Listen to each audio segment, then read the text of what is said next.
اگرچہ میں ایک چٹان سا آدمی رہا ہوں، مگر تیرے بعد حوصلہ ہے کہ جی رہا ہوں۔ وہ ریزہ ریزہ میرے بدن میں اتر رہا ہے، میں قطرہ قطرہ اسی کی آنکھوں کو پی رہا ہوں۔ تیری ہتھیلی پہ کس نے لکھا ہے قتل میرا؟ مجھے تو لگتا ہے میں تیرا دوست بھی رہا ہوں۔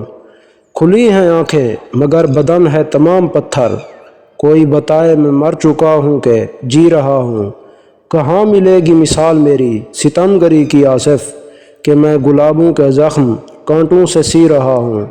نہ پوچھ مجھ سے کہ شہر والوں کا کیا حال تھا، کہ میں تو خود اپنے گھر میں بھی 2 گھڑی رہا ہوں۔ ملا تو بیتے دنوں کا سچ اس کی آنکھ میں تھا، وہ آشنا جس سے مدتوں اجنبی رہا ہوں۔ بھلا دے مجھ کو کہ بے وفائی بجا ہے، لیکن گنوا نہ مجھ کو کہ میں تیری زندگی رہا ہوں۔ وہ اجنبی بن کے اب ملے بھی تو کیا ہے محسن، یہ ناز کم ہے کہ میں بھی اس کا کبھی رہا ہوں۔ محبتوں میں کچھ ایسے بھی حال ہوتے ہیں، خفا ہوں جن سے انہی کے خیال ہوتے ہیں۔ مچلتے رہتے ہیں ذہنوں میں وسوسوں کی طرح، حسین لوگ بھی جان کا وبال ہوتے ہیں۔ تیری طرح میں دل کے زخم چھپاؤں کیسے، کہ تیرے پاس تو لفظوں کے جال ہوتے ہیں۔ بس ایک تو ہی سبب تو نہیں اداسی کا، طرح طرح کے دلوں کو ملال ہوتے ہیں۔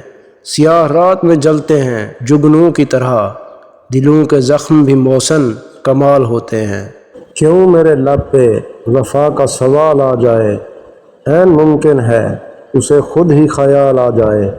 ہجر کی شام بھی سینے سے لگا لیتا ہوں، کیا خبر یوں ہی کبھی شام وصال آ جائے۔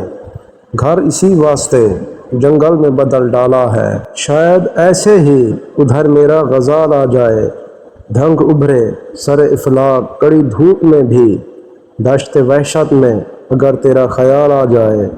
کوئی تو اڑ کے دہکتا ہوا سورج ڈھانپے، گرد ہی سر پہ گھٹاؤں کی مثال آ جائے۔ چھوڑ دے وہ مجھے تکلیف میں ممکن تو نہیں، اور اگر ایسی کبھی صورتحال آ جائے، اس گھڑی پوچھوں گا تجھ سے یہ جہاں کیسا ہے، جب تیرے حسن پہ تھوڑا سا زوال آ جائے۔ کچھ نہیں ہے تو بھلانا ہی اسے سیکھ آصف، زندگی میں تجھے کوئی تو کمال آ جائے۔